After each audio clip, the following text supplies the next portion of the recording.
Hola, soy el tío Chins, bienvenidos a mi bestiario, vamos a conocer a este ente. Antes de comenzar con nuestro relato del día de hoy, queremos informar a nuestros queridos sobrinos que ya pueden apoyarnos con un super gracias o haciéndose miembros del canal. Recuerden que si se unen, podrán ver vídeos que publicaremos exclusivamente para los miembros, así que no lo dudes y no lo esperes, vuélvete un chinsito de oro, plata o bronce. Quiero mandar un cariñoso saludo a nuestra fiel seguidora Rebeca Gatuna, quien semana a semana está con nosotros. Muchas gracias. Esta historia da comienzo cuando un muchacho de 17 años, en el año de 1932, Eikichi Suzuki, viajó a la ciudad de Sapporo. Ahí decidió comprarle un obsequio a su pequeña hermana, Kikuyo. La muchachita tenía en ese entonces solo 3 años, pero sufría una situación muy especial, padecía una enfermedad incurable. El joven entonces entró en una juguetería y eligió para la pequeña una muñeca y se la llevó. A la niña le fascinó el juguete desde que vio a la muñeca. Entonces, la pequeña decidió ponerle un nombre a su obsequio y le dio el nombre de Okiku. La muñeca tenía un peinado muy común en las muñecas japonesas tradicionales. El cabello está recortado alrededor de la mandíbula y tiene un pequeño fleco sobre la frente.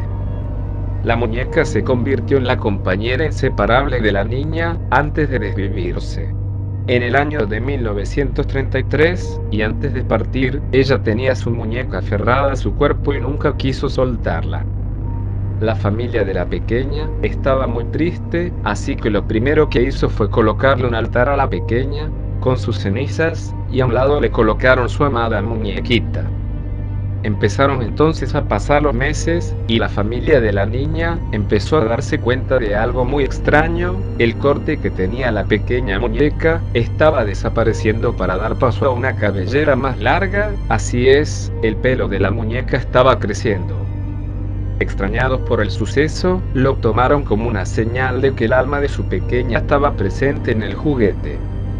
De esta manera, crearon un ritual que era cortarle el pelo a la muñeca todos los meses. Así, cuidaron de Okiku hasta la llegada de la Segunda Guerra Mundial, cuando tuvieron que abandonar su casa. Cuando partieron se llevaron a la muñeca con ellos, pero luego se dieron cuenta de que luces parpadeantes y extraños crujidos comenzaron a surgir cerca de la muñeca, hechos paranormales atribuidos a la presencia de Okiku. Por eso, es que se decidieron a trasladarla al templo de Maneji en Japón. La familia, por supuesto, al dejar a la muñeca con los sacerdotes de este templo, también les explicaron las cualidades sobrenaturales de la muñeca. Los monjes del templo, obviamente no le creyeron a la familia todo lo que ésta les dijo, pero comprobaron después con sus propios ojos cómo el pelo de la muñeca seguía creciendo. De ese modo, a medida que fue pasando el tiempo, cortarle el pelo a Okiku se convirtió en una de las tantas tareas habituales de los sacerdotes en el templo, y después de esto, comenzaron a colgar fotografías de la muñeca con distintos tamaños de pelo, como adorno. La muñeca Okiku permanece actualmente en el templo Maneji de Japón, en la prefectura japonesa de Hokkaido, donde es visitada cada año por miles de curiosos que quieren comprobar por ellos mismos el fantástico portento. Hoy en día, algunos incluso aseguran que no solo el pelo de Okiku sigue creciendo, sino que los labios, que antes estaban cerrados, ahora permanecen levemente abiertos, mientras que los ojos oscuros parece que miraran fijamente a los visitantes, como si tuviesen vida propia. Aunque un examen efectuado a la muñeca concluyó que el cabello es realmente el de una niña pequeña. Después de pasar por varios templos, la muñeca poseída se encuentra hoy en la región de Hokkaido. Cuando la leyenda se extendió por el mundo entero, el lugar se convirtió en un centro turístico que miles de curiosos visitan para ver con sus propios ojos el fenómeno del crecimiento. Hasta incluso, son varios quienes afirman haber visto a la muñequita con lágrimas en los ojos. Esto es a punto de llorar. Otro dato aterrador asegura que Okiku abre la boca y que dentro de esta se le ve una dentadura perfectamente formada. Okiku, el nombre que la pequeña le dio a su muñeca, es algo muy curioso y muy interesante, ya que Okiku es un personaje de un cuento de fantasmas clásico del Japón. Este se llama La Casa del Plato en Bancho. Dentro del cuento, una sirvienta rompe un plato de su dueño accidentalmente y al principio lo esconde, pero cuando no puede más con su conciencia, le confiesa lo sucedido a la esposa de su amo. La mujer decide un castigo ejemplar para la sirvienta, entonces decide golpearla y le va quitando un dedo cada día, hasta que finalmente la muchacha ya muy mal se arroja a un pozo y se desvive, ya desesperada. Pero después de esto, el fantasma lleno de rabia y rencor permanece dentro del pozo y cada noche sube para recitar una frase. 1 plato, 2 platos, 3 platos, 4 platos, 5 platos, para con estas frases, asustar y aterrorizar a quien fue la causante de lo que le sucedió. Casos de muñecos que supuestamente tienen vida, hay varios. Basta recordar a Annabelle, actualmente en el Museo de Horror de los Warren en Estados Unidos, o de Robert, que inspiró a Chucky, ya todo un clásico del cine.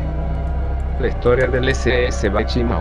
Desde que quedó atrapado por el hielo cerca de la costa de Alaska en octubre de 1931 y luego desapareció misteriosamente, fue visto y pudo ser abordado más de 10 veces hasta 1969, esta es la historia del SS Bachimo, la cual supera la de cualquier otro barco fantasma, esto es la de ser el más avistado, y también más abordado, durante los 38 años que navegó a la deriva hasta que desapareció.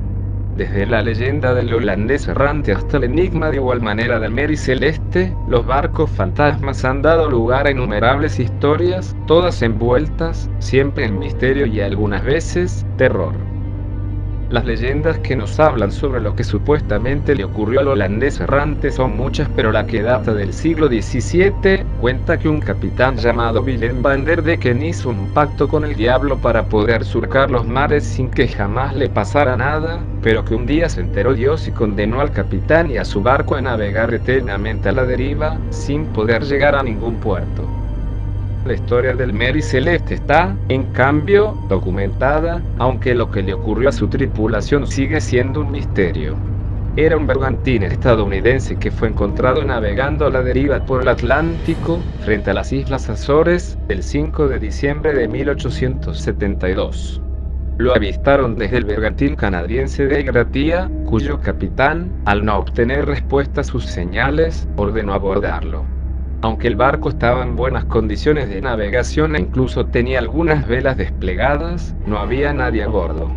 La carga de alcohol que transportaba estaba intacta, en la bodega había muchas provisiones y las pertenencias del capitán y la tripulación seguían en los camarotes, pero la última anotación en el cuaderno de bitácora databa del 25 de noviembre. El barco fue rescatado y llevado a puerto, pero nunca se supo por qué la tripulación completa lo había abandonado ni qué había ocurrido con ella. El SS Bachimo fue botado en 1914 y era un simple barco mercante. Este fue diseñado y construido por una empresa naval sueca para una compañía alemana con sede en Hamburgo. El buque tenía un casco de acero de 70 metros de eslora y estaba propulsado por una máquina de vapor de triple expansión que le permitía alcanzar 10 nudos de velocidad. En un principio fue utilizado como buque mercante por sus propietarios alemanes en el mar Báltico, donde hacía la ruta entre Hamburgo y Suecia, hasta que dio comienzo la Primera Guerra Mundial. Al terminar el conflicto fue entregado al gobierno británico como parte de las reparaciones de guerra de Alemania y fue adquirido por la Compañía de la Bahía de Hudson en 1921, después de lo cual pasó a llamarse Bachimo. En 1923 comenzó a navegar por el Ártico Occidental, haciendo las rutas entre Vancouver y los puertos de la Compañía de la Bahía de Hudson a lo largo de la costa norte de Yukon y los territorios del noroeste norteamericano. Seguía transportando carga y también pasajeros, pero de una manera muy peculiar, como por sus características de carguero tenía vedado llevar viajeros, se los hacía pasar como parte de la tripulación.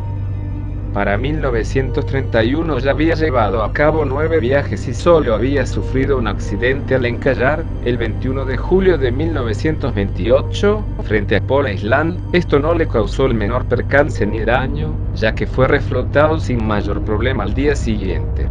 En otras palabras, era una embarcación comercial del montón hasta que se convirtió en el barco fantasma más avistado de la historia. Contra todas las previsiones, el Baichimono se hundió y al quedar liberado del hielo comenzó a navegar a la deriva durante casi 4 décadas. El 1 de octubre de 1931, después de ser sorprendido por una ventisca, el Baichimo quedó aprisionado en el hielo muy cerca de la costa de Alaska.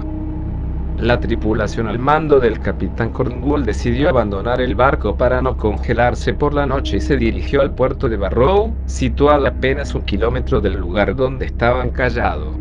Por la época del año, había pocas posibilidades de liberar la embarcación, por lo que en los 2 días siguientes un grupo fue al barco para hacer tareas de mantenimiento y volver a la ciudad a pasar la noche.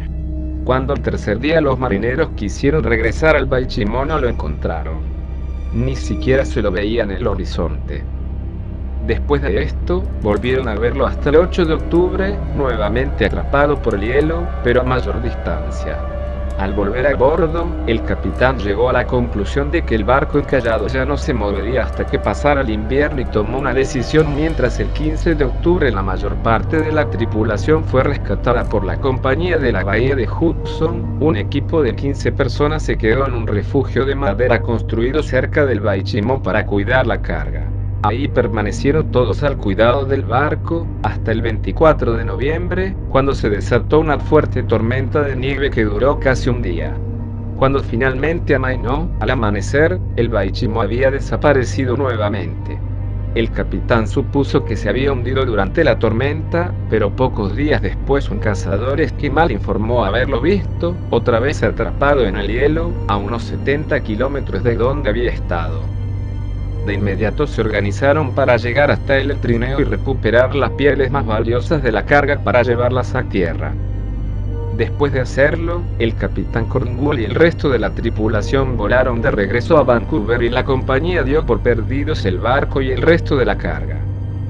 El Baichimo quedó abandonado con la seguridad de que el hielo alrededor del casco haría que este se hundiera al descongelarse. Pero contra todas las predicciones, el Baichimo no se había hundido, por el contrario estaba liberado del hielo y comenzó a navegar a la deriva durante casi 4 décadas. De esta manera, comenzó a ser avistado en diferentes lugares, incluso a varios cientos de kilómetros de donde había quedado atrapado la primera vez. En 1932, fue avistado por un hombre que viajaba en trineo. Se acercó al barco, lo abordó y se llevó algunas de las pieles que quedaban de la carga. En marzo de 1933, lo encontró un grupo de esquimales que también lo abordó. En ese caso fue una suerte para ellos, porque el Baichimo les sirvió de improvisado refugio cuando se desató una fuerte tormenta de nieve que duró 10 días. En agosto de ese mismo año fue avistado nuevamente, en esa ocasión flotando a la deriva, a gran distancia de la costa. Fue avistado y abordado de nuevo en 1934, esta vez por la tripulación de un buque mercante mucho más pequeño.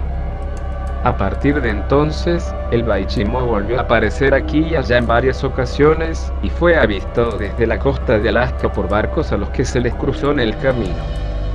En septiembre de 1935, lo avistaron nuevamente, así como en noviembre de 1939. Después de esos últimos avistamientos se lo creyó hundido, porque no volvió a aparecer durante más de 2 décadas.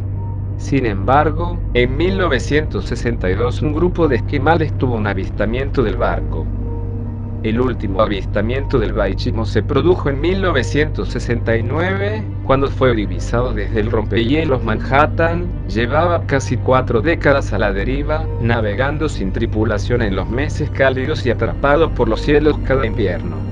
Desde entonces no se lo volvió a ver, por lo que se supone inevitable deterioro causado por el mar, el clima y el paso de los años terminó hundiéndolo. Aún así, se lo siguió buscando. En 2006, el gobierno de Alaska informó que estaba financiando un proyecto para localizar al Baichimo a lo largo de la costa ártica, como parte de la iniciativa de mapear el fondo marino. Un grupo de investigadores marítimos lo buscó durante 6 años sin obtener resultados. En 2012, al anunciar que se daba por terminada la búsqueda, el científico marino John Kelley pronunció una frase que bien puede considerarse un epitafio para el barco fantasma más avistado de la historia. Este barco es historia antigua. ¿Ustedes qué opinan, mis queridos amigos? Dos historias escalofriantes del día de hoy, excelentes leyendas, ¿o no, chatito? Sí, estamos de acuerdo, sobre todo la del barco. Ya ves que te había dicho que me iba yo a Alcatraz, pero ya lo pensé muy bien, no me vaya yo a quedar congelado por los siglos de los siglos, mejor me voy a comprar las esferas para mi árbol de Navidad, le voy a colgar algunos pollitos y una que otra hamburguesa por ahí. No, chato, los árboles solo llevan adornos, esferitas y luces. Ah, pues no, así que chiste tiene, la cosa es algo que me inspire, algo que se antoje. Ay, chato, tú solo en comer piensas. Bueno, ya despídete y da las gracias. Bueno, muchas gracias por vernos, amigos, y nos vemos el sabadito. Chao. Muchas gracias por ver nuestro vídeo. Recuerda que si tienes una historia o anécdota, puedes mandarla al correo que aparece en la descripción de todos nuestros vídeos. Si quieres un saludo, pídelo en los comentarios y recuerda estar suscrito, regálanos un pulgar arriba, activa la campanita de notificaciones para que te avisen cada que subimos un nuevo vídeo. Todos los miércoles tenemos Le Bestiario y los sábados una historia original de terror. Síguenos en Facebook, donde podemos tener pláticas terroríficas. Comparte el vídeo con alguien a quien le gusten estas historias y coméntanos todo lo que quieras. Tío Chins desde su comedor familiar te da las gracias.